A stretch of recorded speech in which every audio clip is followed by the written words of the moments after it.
Eso. Ah, qué bonito. ¿Listo? Buenas tardes, alumnos. Para disculpar la tardanza. La primera dama. Vamos a empezar la clase teórica que está pendiente. Vamos a ver, analizar las relaciones vasculares nerviosas entre cráneo y cuello.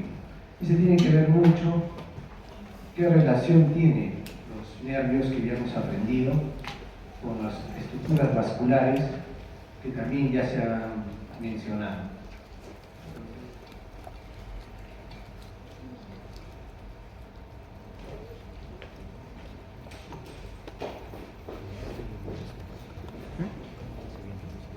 No sé, alguien estaba jugando y no me permitió ver.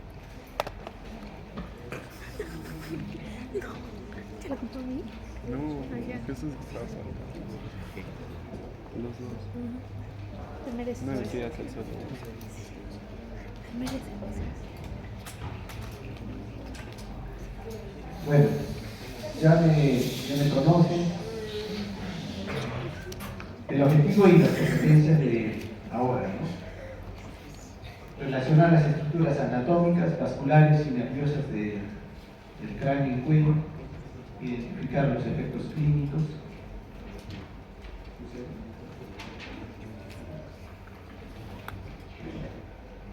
Entonces nos hacemos la gran pregunta: ¿qué estructuras vasculares y nerviosas se relacionan? Y lo más importante, que ustedes están ya acá aprendiendo anatomía, que es muy importante porque ya está la clínica, después al internado, después la posibilidad de una especialidad, y lo que va a diferenciar lo que se está incentivando en esta facultad, las relaciones clínicas, la anatomía relacionada a la clínica. Entonces, la relación, y encontrar primero de ellos el quinto par craneal, que se relaciona principalmente con la arteria cerebelosa superior. Como vamos a ver en la estructura anatómica, cómo se está relacionado el quinto par con la arteria cerebelosa superior. Entonces empezamos con un caso clínico. Paciente de varón de 53 años que refiere una neuralgia típica. ¿A qué referimos una neuralgia típica? Que es lo más clásico, lo más frecuente, y que está relacionado en el lado derecho, es un solo lado, con una evolución de 4 años de evolución. Generalmente la neuralgia del trigémino se trata con tratamiento médico, que es la carbazepina y la oxicarbazepina, generalmente. Pero el caso que no hace refractar al tratamiento médico, ahí viene la posibilidad quirúrgica, que tiene que ver mucho la anatomía que ustedes están aprendiendo acá. Entonces ya saben que la neuralgia del trigémino es una figura del doctor Paredes, que siempre nos concede diapositivas, con su permiso siempre, que es muy importante cómo está relacionada la rama B1, B2 y B3, que en un libro ve la posibilidad de que el ángulo de la mandíbula esté inervado por el plexo cervical. Entonces hay que ver eso, y eso se encuentra en la clínica, ¿no? Entonces acá tenemos un tronco encefálico de protuberancia, el bulbo raquídeo. Acá tenemos el nacimiento del sexto par, el séptimo, octavo, y acá lo estamos relacionando, el quinto par. Acá tenemos por encima del pedúnculo cerebeloso medio, se encuentra el nacimiento aparente del quinto par. Es importante eso, que el quinto par ingresa a través del cabo de Mecke y forma el famoso ganglio de Gaza. De ahí sale B1, B2 y B3. B1 va hacia la fisura orbitaria superior, porque ya ustedes saben, el agujero redondo mayor y el agujero bajo. Acá tenemos la resonancia, que es muy importante, porque la resonancia tiene que tener bases anatómicas. Si no saben la anatomía, tampoco no van a encontrar correlación con la resonancia magnética. Igual, Acá, ¿qué vemos? Este es el cerebelo, el tronco encefálico, como lo estaba mencionando, donde nace el nacimiento aparente del quinto par en el pedúnculo cerebeloso medio. Entonces, este pedúnculo cerebeloso medio se relaciona con el cerebelo, con la protuberancia. Y ahí está el nacimiento aparente, y se va hacia la fosa media a través del cabo de Mecke, atraviesa, forma el famoso ganglio de Gasser, va la rama B1, B2 y B3. ¿Con qué se relaciona? ¿Con qué arteria? La arteria vertebral. Y ustedes ya saben la arteria vertebral, de dónde nace. Tenemos que en el lado derecho es diferente del lado izquierdo. El lado derecho es a través del tronco brachiocefálico. Del tronco brachiocefálico sale la arteria subclavia y la arteria carótida común. Y de la arteria subclavia recién nace la arteria vertebral, en el lado derecho. En el cambio, en el lado izquierdo no hay un tronco brachiocefálico. Lo que hay es una arteria subclavia. Y de ahí que nace la arteria vertebral. Entonces, la arteria vertebral ingresa, como estamos viendo, a través de los apófisis transversa, que tiene un agujero desde C6 hasta C1. Luego, una vez que ingresa a la parte de C1 al agujero, hace un bucle dirigiéndose al agujero magno o al agujero occipital. Y por lo cual hemos visto en un cadáver que hemos estado en las prácticas, había un canalcito, ¿no? Un canal en C1, por donde va a atravesar la arteria vertebral. Y ahí también vemos que la arteria vertebral lo vemos en nuca, a través del triángulo suboccipital, ¿no? El triángulo suboccipital, ahí aparece la arteria vertebral. Repitiendo, ¿no? Acá está, ¿qué recto era este? El recto posterior.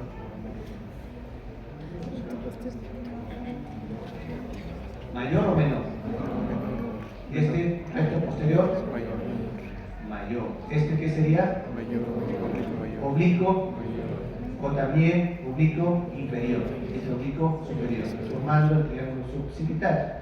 Y acá está la arteria vertebral, ¿no? La arteria vertebral sigue, ingresa al agujero magno, atraviesa la dura madre. Y una vez que atraviesa la dura madre, como está ingresando, la arteria vertebral nace la arteria, la PIC, la arteria cerebelosa postero inferior. Se une con la otra arteria vertebral y forma la arteria basilar. Y en la arteria basilar forma esta arteria, sale esta arteria, que posteriormente lo vamos a ver, que es la arteria cerebelosa anterior inferior. De ahí asciende, sigue siendo, y al llegar al top de la basilar, antes de llegar, nace el nacimiento de esta arteria, la arteria cerebelosa superior. Como estamos viendo, lo que estoy pintando de amarillo es el quinto par, justo cuando está ingresando el cabo de Mecke para irse a la fosa media. Y vemos, es la posición de la arteria. La arteria acá está en posición ligeramente distante, por lo tanto la neuralgia del trigémino no debe ir. El paciente no va a tener la neuralgia del trigémino típico. En cambio acá se acerca. Y al acercarse, el mismo latido que tiene la arteria le produce un proceso degenerativo del nervio, lo que se llama una degeneración axonal, y lo que va a producir lo que se llama la neuralgia del trigémino típico, lo más frecuente, lo que estamos viendo en el paciente.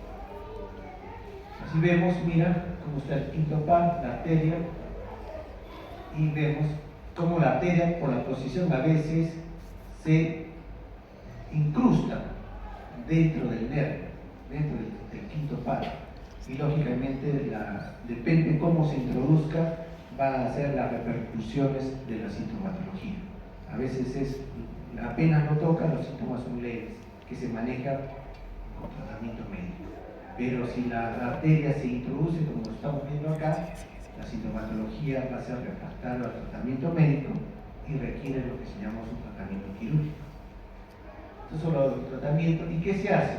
Se coloca un teflón para separar el nervio del quinto par y de la arteria cerebelosa superior. Es lo más frecuente, pero no solo como ustedes van a ver el recorrido de toda la anatomía, es lo más frecuente, pero existen algunas aberraciones. ¿Es posible que la arteria basilar pueda producir una neuralgia trigeminal? Sí, porque a veces la arteria basilar es tan grande que se dobla y cuando se hace un bucle le toca al quinto par y produce la neuralgia trigeminal. Pero lo más frecuente o la ubicación anatómica, ¿cuál es? La arteria cerebelosa superior. Después tenemos otra relación clínica con la arteria cerebelosa anteroinferior. Ya hemos visto, ¿no? Primero era la arteria vertebral, llamada también que salía la pica, o la arteria cerebelosa posterior-inferior. Luego se unía la arteria vertebral con otra vertebral, nacía la basilar. De la basilar salía la aica. Esta se relaciona con quién? Con el séptimo y octavo par. Acá tenemos el séptimo y el octavo par, ingresando justo por el conducto auditivo interno. Acá tenemos que el conducto auditivo interno tiene una cresta. Esta cresta es que permite separar el séptimo con el octavo par. Entonces está ingresando. Acá tenemos cómo se acerca el séptimo y octavo par. Acá tenemos el nervio octavo par, el vestibular con el coclear, y ahorita acá tenemos el facial. Como sabemos que de la aica sale la arteria laberíntica, que generalmente cuando se lesiona el paciente queda sordo. Pero esta aica, también por la disposición, puede producir un acercamiento bastante cerca del séptimo par. Y al producir, como sabemos, el séptimo par tiene una porción laberíntica, una porción timpánica y una porción mastoidea, donde nace generalmente la cuerda del tímpano, la mastoidea, que bueno, vamos a revisar posteriormente. Y entonces estamos viendo cómo el séptimo par sale su tronco superior o su tronco inferior. Estamos viendo ahí, en la facial. Entonces ahí vamos. ¿Se acuerda de esta arteria? Era la arteria vertebral. La otra vertebral, este es el tronco encefálico, este sería la pica, ¿no? La pica. Y de ahí se une la arteria vertebral con la otra arteria vertebral, nace la basilar. Y de la basilar salía la arteria cerebelosa anteroinferior. Y mira cómo se acerca. ¿Hacia dónde? Hacia este par craneal, que es el séptimo y octavo par. Dependiendo de la disposición, produce una correlación clínica. ¿A qué se llama? Los espasmos faciales involuntarios. Van a ver los pacientes que están hablando, se comienza un solo lado en el espasmo facial. Son movimientos involuntarios que el paciente no puede controlar. Porque el séptimo par, ¿con qué se relaciona? Con todos los movimientos de la expresión de la cara. Y las relaciones de los componentes foramen yugular, que ustedes ya saben, que es el noveno, décimo y onceavo par, que sale a través de este agujerito, ¿no? Que es el agujero rasgado posterior, o llamado también foramen yugular. Entonces, hago un acercamiento cuando vean que el agujero rasgado posterior tiene un componente pars vascular y un pars nerviosa. ¿Por qué? Porque la parte vascular es por donde va a salir, hay un septo óseo que lo va a separar. Por ahí va a salir una estructura que se llama la vena yugular interna, ¿no? La vena yugular. Y en la parte nerviosa sale el noveno, décimo y onceavo par. Acá vemos cómo está saliendo el noveno, décimo, onceavo par y su correlación. Bueno, ya sabemos que el nervio mediano va a formarse por la raíz de séptimo y noveno par, ya hemos visto eso. Y vemos, para que haya una correlación clínica, tenemos que, y ustedes ya sí lo repasaron, qué repercusiones tiene el glosofaringio, el noveno par, qué funciones tiene, tanto sensitivo como motoras, que ya se lo he explicado, y generalmente con qué se relaciona el nombre, el seno carótido con el cuerpo carótido, ya eso también ha sido explicado, ¿no? El cuerpo carótido, ¿qué función tenía? Los quimioreceptores. ¿Y qué recogía? La concentración de el oxígeno. En cambio, en el seno carótido, ¿qué va a haber? Varoreceptor. ¿Y qué repercusión clínica? Es la presión. Acá va a ser recogido por él, como dice acá el doctor Paredes, es del noveno par, ¿no? Acá tenemos el décimo par, que tenemos el quinto, el décimo par con la carótida y la vena yugular interna, está relacionado con el corazón sensitivo, y que tenemos las funciones sensitivas y funciones motoras. Dentro de ellos tenemos una de las vísceras torácicas, que tenemos el corazón, los pulmones, las vísceras abdominales y la musculatura de los nervios. Y eso es muy importante para recordar el noveno, décimo par, como está viendo, la dura madre. Es otra cosa importante. Cuando el paciente tiene dolor, cuando hay una hipertensión endocraniana. ¿A qué se llama hipertensión endocraniana? El cerebro se va a dividir en una fosa superior o supratentorial y otra infratentorial. Cuando es supratentorial, ¿quién va a recoger esa sintomatología? Porque cuando hay una hipertensión endocraniana, o sea, una tumoración por encima del tendón, un hematoma epidural, cuando hay una rasgadura o una fractura de la bóveda craneana que lesiona la arteria meningia media, va a formarse un coágulo, la sensibilidad que se va acumulando, esa hipertensión endocraniana, va a apretar o va a comprimir la estructura que es la dura madre. Y esa dura madre, ¿quién recoge la sensibilidad de la fosa media y la fosa anterior? El quinto par. Y, en cambio, en la fosa posterior, que se relaciona con la fosa donde está el cerebelo, el tronco encefálico, ¿quién va a recoger la sensibilidad? El décimo par.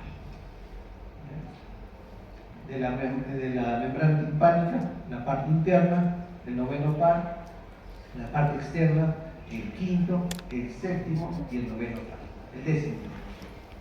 Y también se está relacionando el décimo par con la función gástrica, la producción del ácido clorhídrico.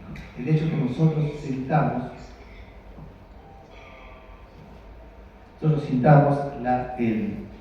el olor a través del nervio olfatorio, los olores, entonces va a través del nervio vago para fabricar ácido clorhídrico. ¿A través de quién? Del nervio vago. ¿A dónde van a ir? A las células parietales. Y las células parietales van a producir el famoso ácido clorhídrico. ¿Para quién? Para la digestión de los alimentos.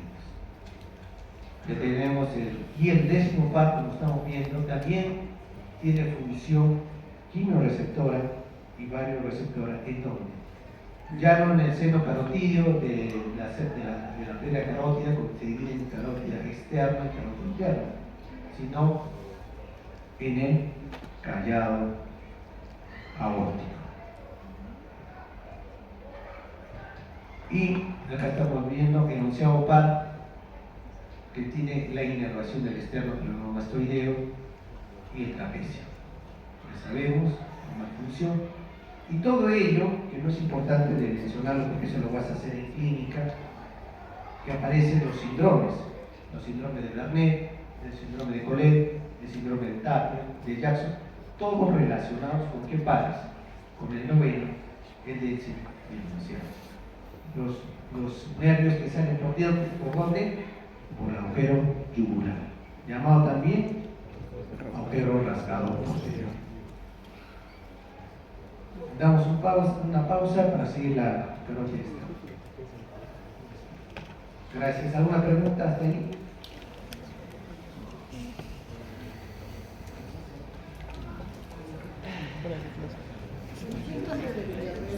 Gracias. Generalmente está con los dedos rasgados posteriores. Noveno, décimo, no, la del rasgado posterior, con todos los síndromes que lo he mencionado, está relacionado con el noveno, décimo y onceavo. Los tres que salen por dónde. Ustedes ven rasgado posterior y pueden esos síndromes que pueden estar relacionados. Cuando el trigémino sufre la presión de la celulosa, ¿cuál es la vía de abordaje? ¿Cómo tú llegas para solucionar ese problema en una neuralgia del trigémino? Ya. Generalmente Han matado a unos jóvenes. La arteria está presionando al nervio. Eso hace que el paciente sienta dolor en la cara, que tenga neuralgia. ¿Cómo el médico, el neurocirujano, llega a ese sitio para solucionar ese problema? Eso sería lo que ya. explica. Bueno, generalmente hacemos una incisión retromastoidea, hacemos una pequeña craniotomía de unos 2 centímetros O sea, le sacas un pedacito de hueso. de hueso. Detrás de lo que está de la apófis mastoides, en la parte posterior, desinsertamos lógicamente todos los músculos que se encuentran ahí, ¿no? Desinsertamos y hacemos una pequeña craniotomía y bajo microscopio neuroquirúrgico y con algunas microdisectores llegamos a esta zona. Lógicamente tiene que ser con mucho cuidado porque nos vamos a encontrar con una arteria laberíntica, una arteria cerebelosa anterior y vamos a estar el séptimo, el octavo para el cerca. Dani, o sea, tú entras con un microscopio, Neuroquirúrgico. claro, y con unos, digamos, unos Microdisectores, sí. exacto, unos disectores muy pequeñitos. Delgaditos. Vas buscando hasta llegar. Primero ubicamos el séptimo, el octavo par y de ahí nos dirigimos hacia arriba, ¿no? Ubicamos el décimo, el quinto par y la arteria, que está en la arteria cerebelosa, ¿no? Lógicamente de ahí vamos a encontrar las aracnoides y dependiendo, hay unos pacientes que es frecuente en nuestro medio la tuberculosis, ¿no? Y la tuberculosis que produce a nivel cerebral puede ser una meningitis. Y al producir una meningitis produce una fibrosis, toda la aracnoides. Incluso a veces solo encontramos adherencias y eso puede producir la meningitis. Ahora, este germen que es el aterrorismo es muy importante que ustedes lo conozcan. Generalmente se van a localizar a nivel cerebral en la base del cerebro. Y como la base del cerebro está el tronco encefálico, ahí pues. Entonces esas adherencias también conlleva o favorece que la arteria se acerque al núcleo. Y solo liberando las adherencias, se separa. Entonces, y en el caso que no llegamos a una separación óptima, colocamos un teflón y con eso mejora el síntoma. Los síntomas es rápido, al día siguiente el paciente está feliz. Pero como es frecuente, con ahí fibrosis, siempre hay un porcentaje de recurrencia. Siempre esta enfermedad es que hay una alta posibilidad de que vuelva otra vez la sintomatología. Dani, pero para que tú llegues a esa zona, tienes que tener un conocimiento preciso de anatomía, ¿no? Exacto. Por eso es muy importante que ustedes ya vayan conociendo y lo están conociendo muy bien y que lo relacionen con la clínica, ¿no? Y ahí va lo más importante, porque ustedes hay pacientes que vienen con un dolor del hemicardio. Entonces, y principalmente lo que más se queja el paciente es dolor de muelas. Y tú lo mandas al odontólogo.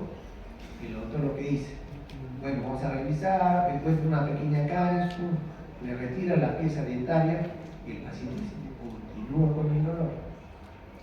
El dentista que no tiene esos conocimientos, que usted ya lo tiene, entonces va por la otra pieza dentaria, lo saca y el paciente continúa con dolor.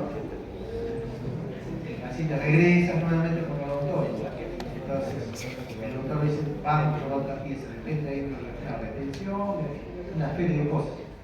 Y cuando generalmente llega este paciente ya se empieza a detalle y persiste el dolor. Ahora, tampoco no puedo decir que a veces por lo que ya ustedes han estudiado, el nervio dentario que produce dolor, cuando una caries produce esos dolores, ¿no?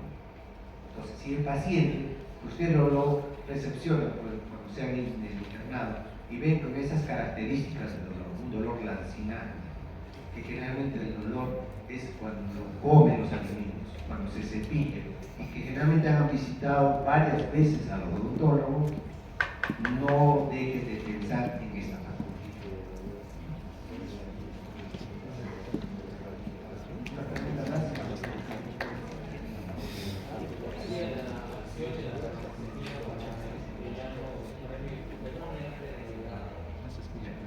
Generalmente la carbamazepina se fabricó con la misión de ser un anticonvulsionante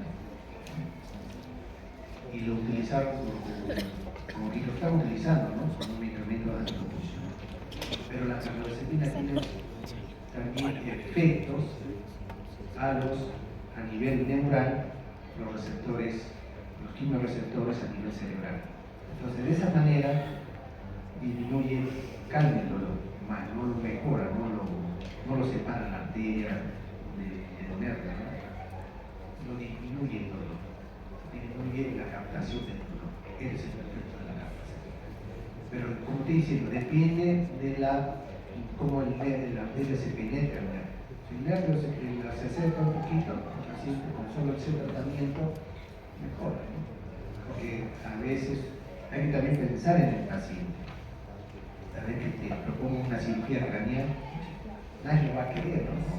Tenemos la medicación y por eso lo mejoro. Si mejoro con eso, siempre hay que al paciente hay que tratarlo como si fuera un familiar por tú mismo, hay que te proponga, ¿no? Siempre tener esa perspectiva. ¿Listo? Empezamos con la carótida externa. Bueno, empezamos con la carótida externa. Es una figura diagrama de un gráfico que el doctor tuvo la gentileza de prestar, ¿no? El doctor Paredes. Tenemos acá la arteria carótida primitiva y generalmente, como está diciendo en las prácticas, la carótida interna siempre va para afuera. Entonces, el hecho de que a veces tenemos el concepto, todo lo que es externo se va para afuera. No, en el cuello es diferente. La carótida externa siempre está, la carótida interna está para afuera. En cambio, la carótida externa está hacia a la parte medial. Entonces tenemos la arteria carótida externa y acá tenemos la primera rama, que es la arteria tiroidea superior. Entonces, hablando de la tiroidea superior.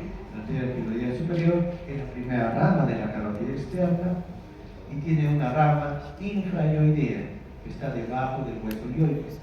Tiene una rama laringea superior, una rama esternocleidomastoidea y una rama cricotiroidea. Acá vemos la arteria carótida externa, común, y acá tenemos la arteria tiroidea superior que está ingresando hacia la glándula tiroides. Después tenemos la arteria facial. Y la arteria facial, como vamos a ver, tiene un componente superficial y un componente profundo. La superficial tiene la rama mesenterina, la coronaria inferior, la coronaria superior, la ala de la nariz y la arteria ocular. Entonces, veamos. Acá la tenemos, estamos hablando de la arteria superficial. Acá tenemos la arteria superficial facial, tenemos la arteria coronaria inferior, la coronaria superior, después tenemos la arteria ala de la nariz y finalmente la arteria angular. Y acá tenemos en el cadáver. En el cadáver tenemos, esta sería la arteria facial superficial. Tenemos acá la coronaria superior, no la coronaria inferior. No se mira muy bien la ala de la nariz, pero sí se mira la arteria angular, que es la parte inferior, la superior. Y la otra, la profunda, de la arteria facial profunda que tiene sus ramas, la submentoniana, la submaxilar, para el músculo tiroideo, el palatino inferior y la tonsilar. Tonsilar se refiere hacia las migas, ¿no? Y acá tenemos la arteria submentoniana, ¿no? Acá tenemos antes de la más profunda, ¿no? Que no se mira muy bien la arteria facial profunda. Sí, la que sí podemos observarla es, lógicamente, que es la arteria facial superficial, y acá vemos cómo se está yendo esta arteria que se denomina la arteria submentoniana, que es rama de la arteria facial profunda. Está la arteria y la vena submentoniana. Después tenemos la arteria lingual, que es la tercera rama de la arteria carótida externa. Vemos. Después tenemos la arteria faríngea ascendente, que es la otra rama de la arteria carótida. Después tenemos la arteria occipital, estamos viendo acá, que se va por acá de la apófisis mastoidea por la parte posterior hacia irrigar la parte posterior, hueso occipital, y parte del hueso parietal posterior, la arteria occipital. Después tenemos la arteria aurícula posterior, que está, viene la arteria occipital, primero nace, después nace la arteria auricular posterior, que va por delante de la apófisis mastoide. Y finalmente tenemos la arteria temporal superficial, que tiene sus ramas. Esta rama, la arteria transversa de la cara, la arteria cigomática, la arteria temporal media, la arteria rama frontal, llamada también rama de la temporal en la parte anterior. Después tenemos la rama parietal, llamada también rama posterior de la temporal superficial. Y acá vemos en el cadáver, que es la oreja del paciente, o del cadáver, perdón.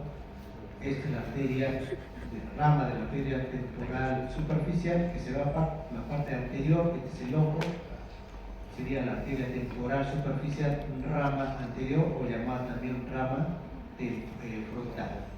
En cambio, la de acá es la rama de la arteria temporal superficial, la rama parietal o la rama posterior. Y finalmente vamos a ver el drenaje venoso. El drenaje venoso, como ya hemos visto el seno transverso. El seno transverso, cuando desemboca, este seno petroso superficial se convierte en seno sigmoideo. Y una vez cuando el seno sigmoideo recibe el drenaje del seno petroso inferior, se convierte en vena yugular interna. Como le estaba mencionando, por la vena yugular interna sale sale del cráneo a través de este agujero, el agujero rasgado posterior. Y el agujero rasgado posterior tiene un par vascular y un par nervioso. Y acá está el septum óseo. Por ahí sale el seno, el seno yugular interno, la vena yugular interna. Entonces acá tenemos la vena yugular interna. Importante también mencionar, como hay una vena yugular interna, también hay una vena yugular anterior, que está en la parte anterior del cuello, cerca de esta estructura que es el tiroideo, la glándula de la tiroides. Esta sería la vena yugular anterior. Y también la parte posterior es la vena yugular externa. Entonces, acá vemos, vamos a reconocer algunas estructuras anatómicas. Acá está ¿qué músculo sería acá? Los infraioideos. ¿Este músculo qué sería? Externo ioideo. Y acá está justo este seno, vena yugular anterior. Este sería ¿qué músculo? El homoioideo. y esta por debajo del músculo moideus encontramos acá la vena yugular interna junto con quién, con la arteria carótida y el décimo par craneano. Y más, este músculo que sería esternocleidomastoidea, y en la parte posterior tenemos esta vena, que sería la vena yugular externa. Lo quería mencionar que este vena yugular anterior tiene comunicación con la otra vena yugular anterior del otro lado, tanto el izquierdo como el derecho tiene comunicación, como estamos viendo acá. ¿A través de quién? A través del arco venoso yugular, como estamos viendo acá. Esto que ya hemos visto, entonces acá vemos ya con diagramas para que lo entiendan mejor. Acá tenemos la vena yugular anterior. Esta es la vena yugular interna y esta es la vena yugular externa. Esta vena yugular anterior tiene contacto con quién? Con el otro lado, ¿a través de quién? Del arco venoso yugular. Igual, es un diagrama que solo para verificar que esta es la vena yugular anterior, esta es la vena yugular interna y esta es la vena yugular externa. Estos son diagramas del doctor Paredes que vemos como claramente nos trata de graficar la comunicación que hay en la vena yugular anterior con la otra vena yugular del otro lado a través de este centro, que es el arco venoso yugular. Y que también hay una rama de la vena yugular anterior que va a drenar hacia la vena yugular externa a través de esta rama, ¿no? Que está en comunicación. Y otra cosa, que es la vena yugular interna, existe una rama, un drenaje venoso que viene de la cara, que es el retro mandibular. Esta rama retromandibular tiene una rama anterior y una rama posterior. La rama anterior va a drenar la vena yugular externa, explicando la anterior, junto con la rama del facial, van a desembocar en la vena yugular interna. Y todo eso va a llegar a la vena subclavia. Entonces, eso lo estamos viendo acá. Entonces, acá tenemos el arco, estaba mencionando el arco venoso yugular, la comunicación entre la vena yugular anterior de un lado con el otro lado. Y, lógicamente, la vena yugular interna que vemos, esta es la vena yugular anterior y la externa. Muchas gracias por su atención.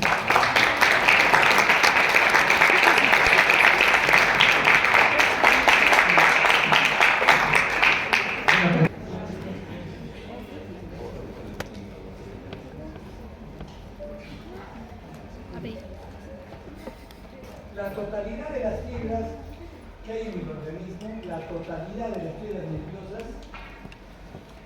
repito, todas las fibras que hay en nuestro organismo, son sensitivas o motoras. Es sencillo, ¿no? ¿Qué hacen las fibras sensitivas? Recogen el impulso de la periferia y a dónde lo llevan?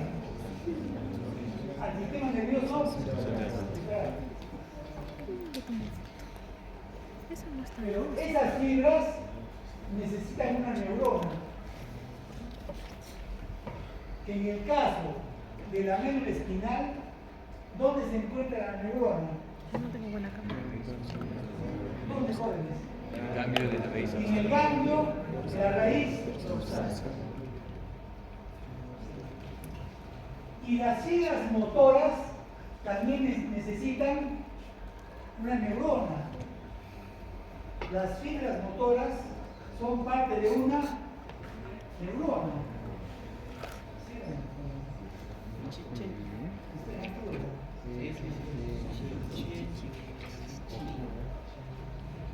La neurona, para el caso de las fibras motoras, ¿dónde se encuentra? En el asta anterior de la médula. ¿Alguna duda? Porque si no hay duda, no.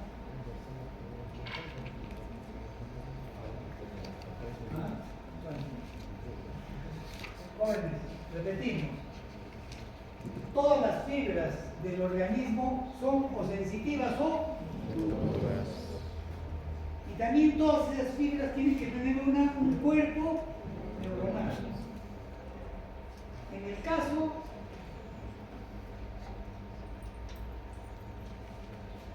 caso de las sensaciones que llegan a la médula espinal, ¿dónde está la neurona? En el ganglio de la raíz dorsal. Y en el caso de las neuronas motoras, ¿dónde está la neurona? En el asta anterior de la médula.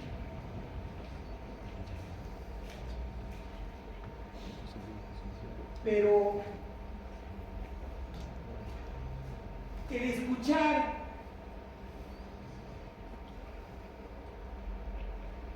escucho un ruido y esa sensación es sensitiva o motora. Sensitiva. Esa sensación ingresa al sistema nervioso. Cuando yo veo, también es una sensación. El hecho de ver es una función motora o sensitiva. Sensitiva. Si yo siento dolor en el pulpejo de mi dedo, sí, señorita, usted. No hemos quedado que cuando una persona habla, el resto escucha. Si yo siento dolor, me pincho con una aguja el pulpejo del dedo, esa es una función motora o sensitiva. Sensitiva. Esa sensación está ingresando al organismo. Si yo como un chocolate y siento que es rico el dulce, estoy realizando o esa función es motora o sensitiva. Sensitiva.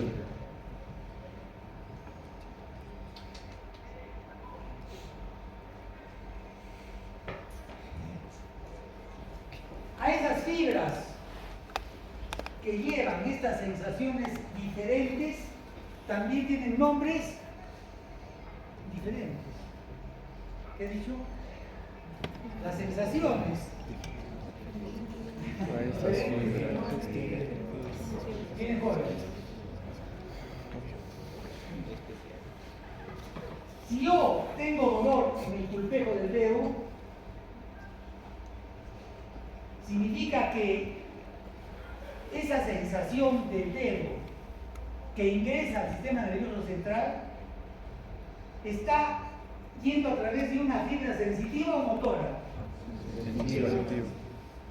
Pero esa fibra se llama aferencia somática general.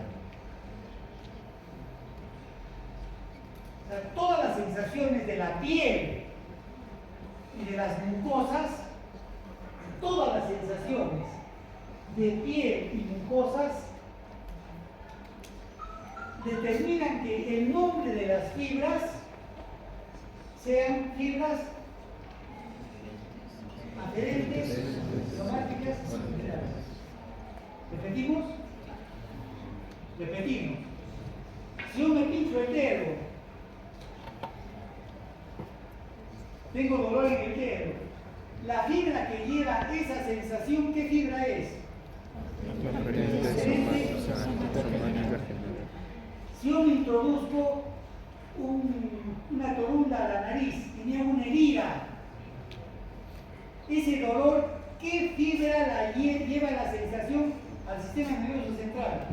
Aferente somática general. Aferente somática general.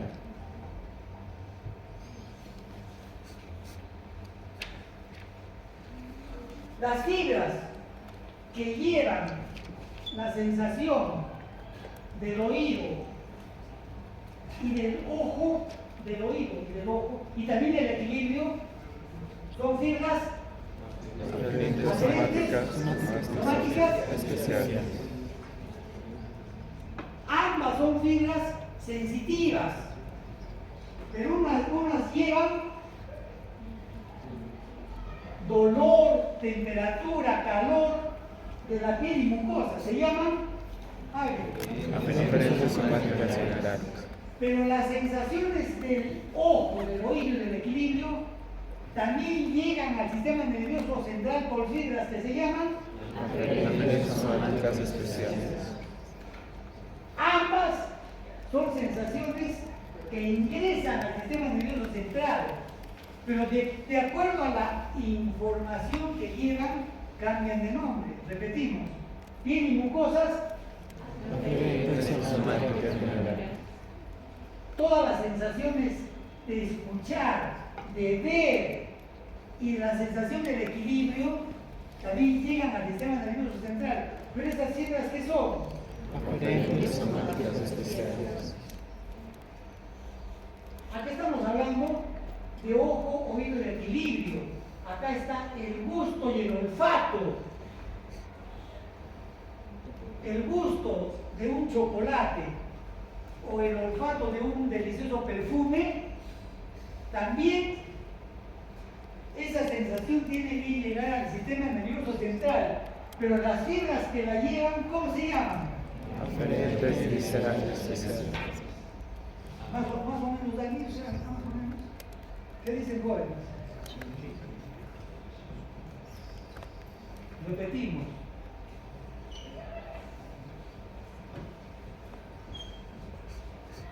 Las fibras que ingresan al sistema nervioso central son fibras aferentes o. ¿Y por qué cambian de nombre? Porque son diferentes. ¿Por qué tienen diferente nombre? Diferente función. El nombre simplemente indica qué tipo de sensación llevan esas fibras al sistema nervioso central. ¿Sergio, está claro? Sí, doctor. Jesús, Sí, doctor. ¿seguro? Entonces, jóvenes, y hemos hablado de las aferentes somáticas generales, el dolor que siento en el dedo, el dolor de las mucosas. Esas fibras se llaman aferentes somáticas, las que llevan la sensación de oído, ojo y lógicamente el equilibrio, se llaman Aferentes somáticas y la del gusto, ¿cómo especiales. se llama? Aferentes viscerales especiales. Solo nos falta. ¿Quién podría decirme qué sensación llevan las fibras aferentes viscerales generales? El estado de cada órgano, ¿qué dice? ¿Cómo está? Por ejemplo, el estómago le falta. No, pero mira, no es el estado. Estamos diciendo que las fibras aferentes llevan información de la periferia al sistema nervioso central, información. Entonces, mira, aferente visceral está llevando información de las vísceras, pero las vísceras pueden doler o no pueden doler. Entonces, estas fibras aferentes viscerales generales llevan información de las vísceras. Si yo siento dolor en el estómago, ese dolor que siento en el estómago tiene que llegar desde el estómago que me duele ¿a dónde? Al sistema nervioso central. Esas fibras son sensitivas o motoras. Sensitivas. Esas fibras sensitivas son viscerales generales. Pero miren, como llevan dolor, son viscerales generales nociceptivas. Y esas fibras acompañan a las fibras del sistema simpático. Mejor todavía, no se confundan. Solamente recuerden que las fibras adherentes viscerales generales llevan el dolor, pero también llevan información que no está relacionada con el dolor. El doctor Dani les acaba de decir que los vasoreceptores y quimioreceptores se encuentran tanto en la... ¿Dónde se encuentran? En la bifurcación. ¿Y dónde más? El callado. En el callado de aorta. Están llevando información sobre qué? Concentración de oxígeno. ¿No? Y también sobre Presión. Así es. Presión. Esa información también tiene que llegar al sistema nervioso central. Es una información aferente visceral general, fisiológica. ¿Se han complicado, jóvenes, un poquito? ¿No se ha complicado? Mira. Tienen que recordar que estas fibras son aferentes, llevan sensaciones de la periferia al sistema nervioso central. Entonces, estas fibras nociceptivas llevan dolor del estómago, del intestino. Ese dolor ingresa al sistema nervioso y las fibras se llaman aferentes viscerales generales. En este caso, si es dolor, son fibras nociceptivas. Pero también estas fibras están en los vasoreceptores y los quimioreceptores.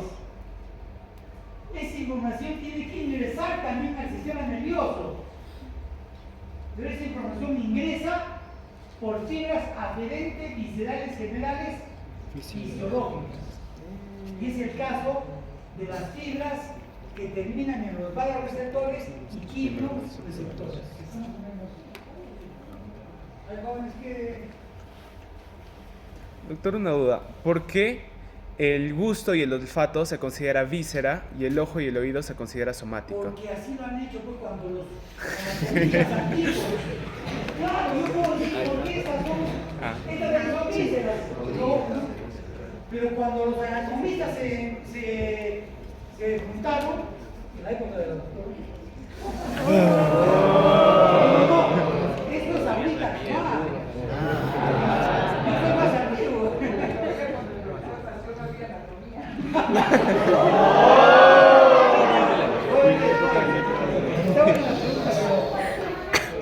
Los profesores se reunieron en congresos y dijeron, vamos a dividirlos así, ya se le voy a pedir que se pase. ¿Ya? ¿Está bien? Claro, un consenso. Entonces, ¿por qué este es somático especial y por qué este es visceral especial? Se entiende con pinza, pero así está. Y así está en todos los libros y eso no ha cambiado. Entonces, jóvenes, fíjense, en esos cuatro casilleros está la totalidad de las fibras aferentes o sensitivas. Y nuevamente, por eso desde la primera clase, jóvenes, les decíamos, nunca se olviden que las fibras son aferentes o llevan impulsos de la periferia al sistema Nervioso central. solo que de acuerdo a la información que llevan es el nombre que tienen. ¿Ya está claro? Repetimos, vea. Es que yo también quiero terminar de ello, mi abuelo tanto hablar. ¿Qué dicen jóvenes? ¿Qué dicen jóvenes? Si alguien tiene dudas, levante la mano y la aclaramos. O sea, jóvenes, esto es sencillo. Si ustedes lo revisan en cualquier libro, no lo van a entender. Con toda seguridad. Acá se los tratamos de hacer en un dibujito facilito, para que ustedes no pierdan el tiempo estando buscando y buscando. ¿Alguna pregunta? Con esto terminamos las fibras Aferentes. Aferentes o sensitivas. Ahora, para terminar, en menos de 2 minutos, vamos a hablar de las siglas eferentes o motoras. Cuando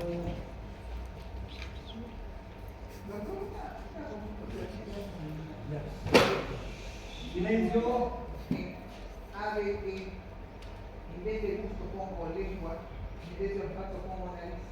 ¿Sería aferente visceral especial? no es igual, el gusto, claro, es igual. Porque al final el sentido del gusto, Porque yo entiendo como que el gusto de olfato es una sensación, ya algo fisiológico. En cambio la nariz y la lengua son... no es que, ¿sabe qué, doctorita? Es que si podríamos sacar nariz, entonces en la nariz también hay fibras aferentes somáticas generales, porque si yo me meto le hago daño en la nariz, está la mucosa, en esa mucosa, si yo me pincho esa mucosa, me duele. Entonces ese dolor va por fibras aferentes somáticas generales. Es por eso que acá hacen solamente el olfato, o sea, el olor nomás. Claro, el olfato, por eso digo, la sensación del olfato tiene un nombre que se llama, esas fibras que llevan el olfato se llaman fibras aferentes viscerales especiales. Es que estás echado, no es que estás Ya lo empujado. entienden mejor así, ¿no es cierto? ¿verdad? Porque ya han visto que es una sensación visceral. Perfecto, ¿alguna otra pregunta para terminar con las fibras aferentes o sensitivas? Dani, ¿alguna? Ya, joven, tú dime. En las físicas, No, no, no. en las físicas fisiológicas, aparte de los senos aparte de los sensores en el periodo óptico y en el seno carotidio, ¿hay alguna otra que me dé una víscera fisiológica? En las diferentes Bien, jóvenes. Si yo tengo hambre,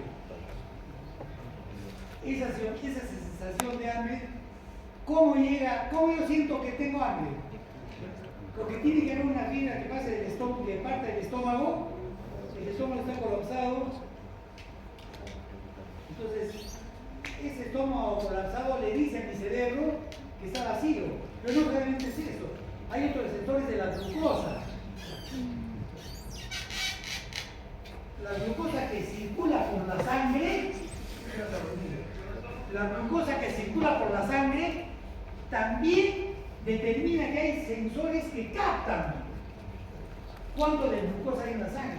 Esa información va al sistema nervioso y le dice al sistema nervioso: la glucosa en la sangre está baja, necesitas papel conmigo. Cuando el estómago está colapsado, también esa información es información que va por fibras aferentes viscerales generales. Y cuando el estómago se llena, igualito, ¿no? ¿Está bien? Está más o menos. Ya. Entonces, terminamos con las fibras aferentes o sensitivas. Jóvenes, ustedes simplemente tienen que aprenderse estas 4, 1, 2, 3, 4, nada más. Estas 4 y lo que está a la derecha, porque esto se amplía. Por ejemplo, acá, en estas fibras aferentes somáticas dice superficiales y profundas. Ya no les quiero complicar la vida. Yo estoy con los ojos cerrados. Me doy cuenta que mi brazo está, que mis manos están cerradas. Sí, pues, sí. Si yo estoy con los ojos cerrados y doblo la rodilla, ¿me doy cuenta que doblo la rodilla? Claro que sí. Las fibras que llevan esa información también son aferentes somáticas generales, pero son profundas. ¿Se dan cuenta? O sea que las fibras aferentes somáticas generales no solamente llevan la sensación de dolor, de calor, de temperatura, también llevan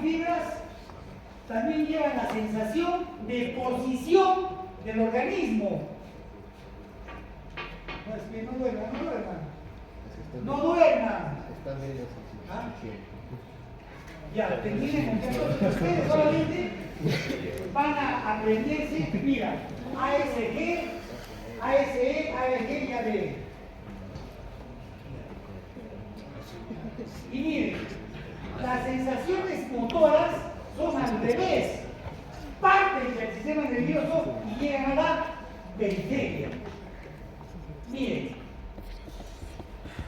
acá hay 4 casilleros igual que acá. Lo único que se hace es reemplazar la A por la E. Miren. ASG, ESG. ASE, S. ABG, LG. ABE, LG. Nada más, facilito. Y para hacerlo más facilito, ¿saben qué hacen? Anulan S. Ese no. Ese no. ¿Excepto los dos dichas? No.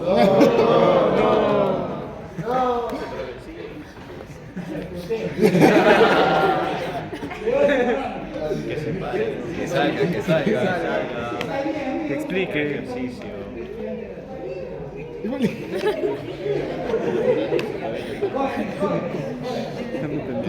Entonces, mira, para que ustedes no se olviden estas fibras, también las consideran 4 y cambian en vez de la A, la E, se acabó, y eliminan ese. Entonces, ¿cuántas fibras motoras quedan? Más fácil. Entonces, no vamos a memorizar, miren. Si hablamos de fibras motoras, ¿qué significa? Movilidad. ¿Para qué sirven las fibras motoras? Para movilizar. Pero yo puedo movilizar, pero hay 2 tipos de movilidad. Hablo fuerte. La voluntaria y la involuntaria. ¿Qué es la movilidad voluntaria? Levántate. A él le están obedeciendo sus músculos, ¿sí o no? Sí. Confirma. Muy bien. A ver, la señorita que está agarrando su máquina, levanta la máquina. ¿Por qué levantas? Porque tú te estás ordenando a tu brazo que se mueva. Esa es movilidad voluntaria. Entonces, cuando hablamos de sistema jóvenes, ya acabo de terminar, yo también soy jóvenes. Cuando hablamos de movilidad, o sea, de estas siglas, ¿cuáles siglas?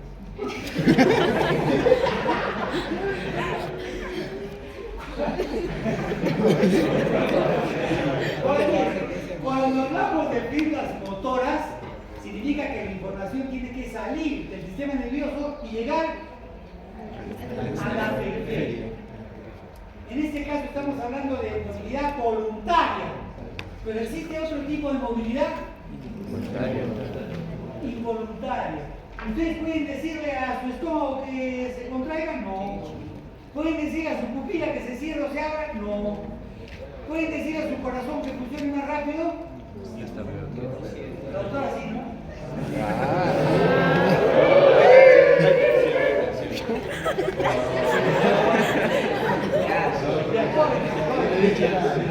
Jóvenes, tienen que estar despiertos. Entonces, jóvenes, cuando hablamos de sistema, vean allá, cuando hablamos de sistema eferente o motor, solamente debemos pensar en movilidad. Fuerte. Solamente debemos pensar en movilidad. Voluntaria E involuntaria. e involuntaria. Muy cierto. Pues dile, compañero, dile. Sí, diles. Compañeros, solamente debemos pensar cuando nos referimos a eferente o motora en movilidad y que sea voluntario o involuntario. Perfecto. ¿Todos estamos de acuerdo? ¿Cómo te llamas? Ya, aplauso para Sharon.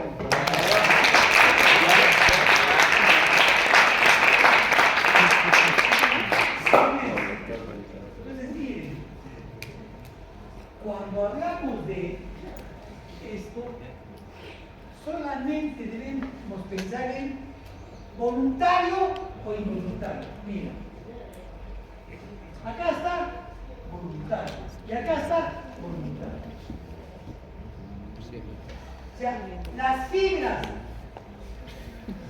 voluntarias van a dos sitios, un sitio y dos sitios. Cuando las fibras voluntarias van a los músculos voluntarios derivados de los somitas, se llaman fibras Somáticas generales. ¿Qué hemos dicho? Pero nadie pregunta, ¿cuáles son los músculos derivados de los somitas? Los del esqueleto. Son casi todos los músculos esqueléticos. Los músculos del cuello, del miembro superior, del tórax, del abdomen y del miembro inferior, todos los músculos voluntarios que obedecen a nuestra voluntad derivan de los somitas. Mira, cuando somos petitos, así estamos dormidos.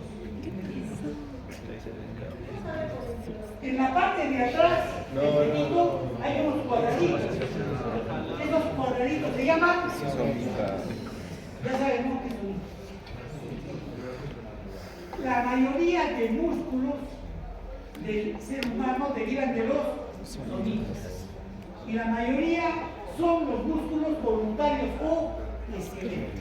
Entonces, todas las fibras que van a esos músculos voluntarios o esqueléticos que derivan de los somitas son fibras Diferentes somáticas generales. ¿Y cuáles son estas fibras? Músculos derivados de Arcos branquiales. ¿qué músculos derivan de los arcos branquiales? De la laringe. De la cara.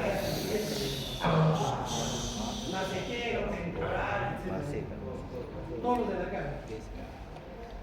Entonces, ¿se dan cuenta lo sencillo que son estas fibras? Cuando las fibras van a los músculos voluntarios, son fibras Diferentes somáticas generales. y cuando las fibras van a los músculos voluntarios derivados de los arcos branquiales se llaman fibras. Entonces, voluntario y voluntario, ¿qué nos falta? Músculos involuntarios. Claro. Ustedes ya, la doctora se recuerda de que el sistema simpático y parasimpático, los sistemas simpático y parasimpático son sensitivos o motores. Motores, pero involuntarios. Entonces, jóvenes, todas las fibras que van a los músculos lisos, incluyendo el cardíaco, y también a células ya, no hay músculos ya. Todas las fibras que van al músculo liso que es involuntario, ¿cómo se llaman?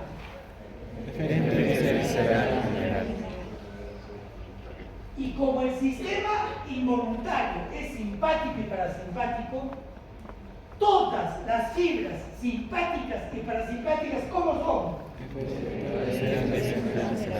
¿Alguna pregunta? ¿Alguna pregunta? ¿Qué dicen los delegados? Ustedes son la voz. Si alguien no entiende, es culpa de ustedes.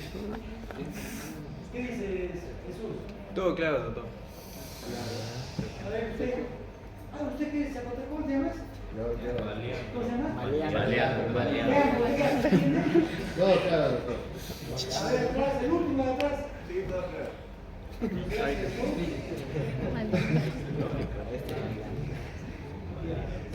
La doctora dice que venga a demostrarlo. Vengo a demostrarlo. ¿Sí me entienden?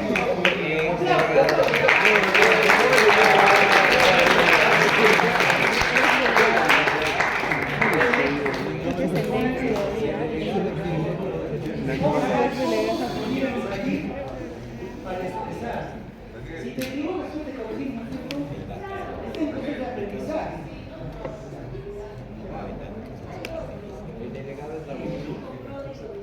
A ver, ¿cuál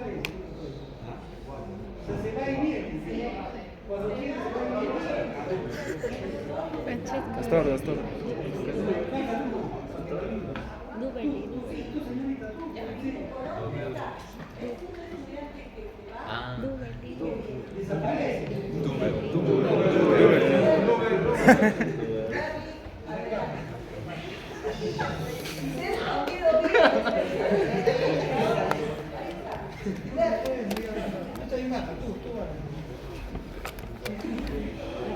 Pero apúrate, qué rápido.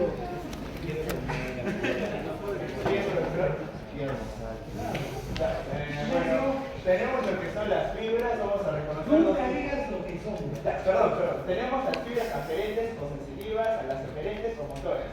Empezando con las aferentes o sensitivas, vamos a tener 4 grupos. Son las aferentes somáticas generales. Ya, 4 grupos. Aferentes somáticas generales, que incluyen 2 tipos, superficiales y profundas. Las superficiales van a recibir sensaciones de la piel y las mucosas. Ahora, también tenemos las profundas que van a recibir sensaciones de los músculos, que incluyen presión, tacto, temperatura, No, hay las profundas dijimos que sirven para conocer la posición la propia sección del cuerpo. y la movilidad. Propia sección y movilidad. Ahora.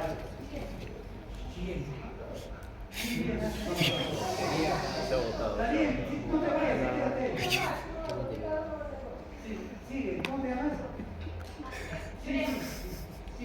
Ya, bueno, continuando con No, no, sigue, señorita. Por eso. Silencio. Continuando con las fibras aferentes somáticas especiales, van a ser especiales porque van a llevar sensaciones específicamente del ojo, del oído y del equilibrio. Sigue, perfecto. Sigue. Espérate, ¿cómo te llamas? Yurema, no te vayas. Con la siguiente, jóvenes, ustedes, cada uno en su mente también dé la respuesta, como si estuviera afuera, porque es la forma de demostrarse a sí misma que comprende. ¿Ya, jóvenes? Ya, sigue su lema.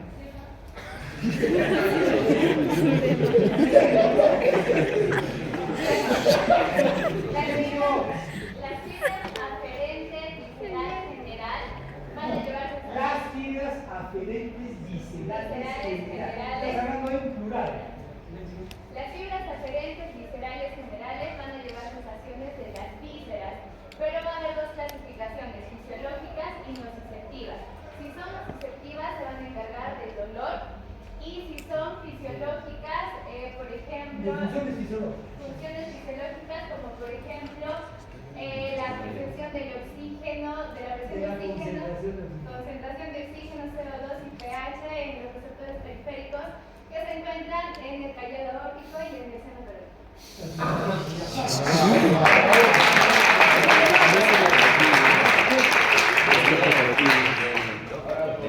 Las fibras aferentes viscerales específicas tenemos aquellas No, especiales. específicas especiales. No te cambies el nombre. Especiales tenemos, por ejemplo, el gusto y el olfato. Soy específico. Lo hemos ido viendo lo del gusto y el olfato. Empieza a decir. Pero eso solamente son sensaciones. ¿Qué más puedo decir de gusto y olfato? Ya, empieza a decir. Este es contestatario, está bien. De manera simplista y para que todos capten, deben ser fibras aferentes viscerales especiales, específicas.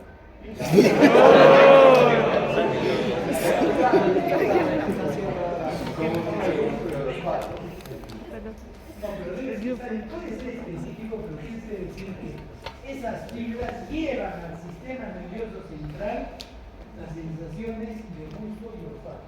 Tampoco no tan específico. Y a ver, tú, dale, está bien. A ver, sigue con las motoras. Después estarían las fibras referentes o motoras. No, pero más fuerte.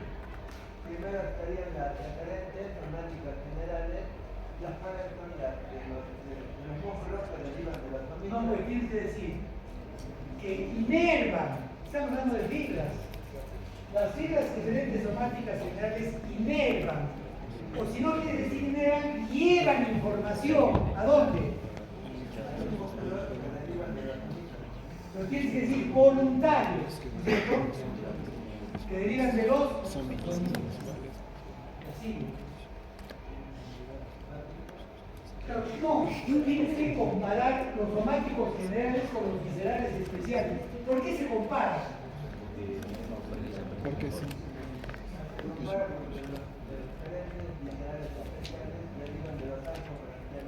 No, son fibras que inervan músculos voluntarios, sigan, Derivados de los arcos bronquiales.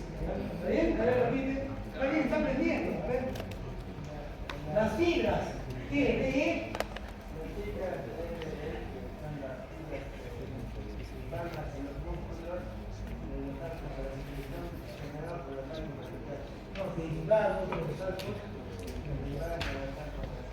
aplausos para...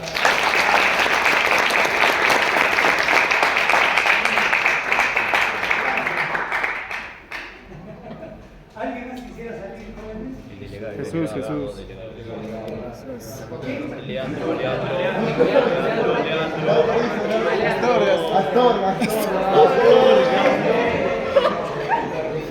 Tanto que lo puse. A ver.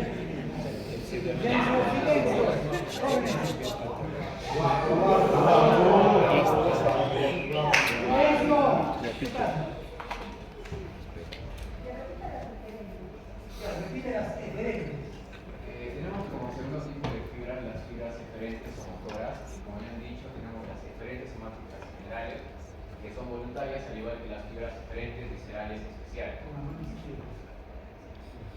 Ya, las fibras eferentes somáticas generales van a ser fibras que van a inervar músculos voluntarios derivados de los somitas. En cambio, las fibras eferentes voluntarias especiales van a ser fibras que inerven músculos voluntarios derivados de los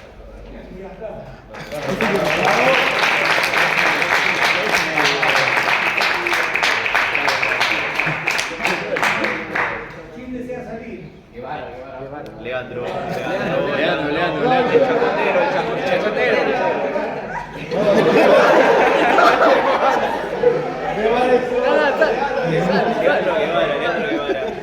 Guevara. Se llevó la promo. Leandro Guevara. Así se sale. Así se sale. Perdón. Ya saben que tienen que ser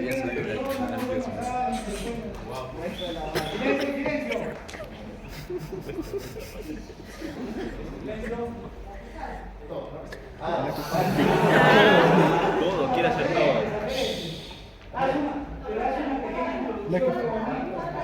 La que dice ese no. Ya. Bueno, como hemos visto, tenemos dos tipos de fibras, aferentes y eferentes. Entonces, ya hemos mencionado las fibras eferentes que inervan músculos voluntarios, tanto de los derivados de los somitas como derivados de los bronquiales.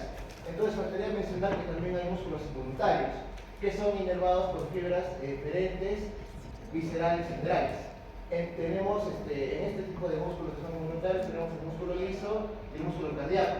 Recordar que las fibras simpáticas y parasimpáticas son fibras eferentes, son motoras y ambas pero si dice que son motoras, sabemos que las motoras son. ¿Qué quiere decir? Que las fibras simpáticas y parasimpáticas son motoras y voluntarias. ¡Aplausos!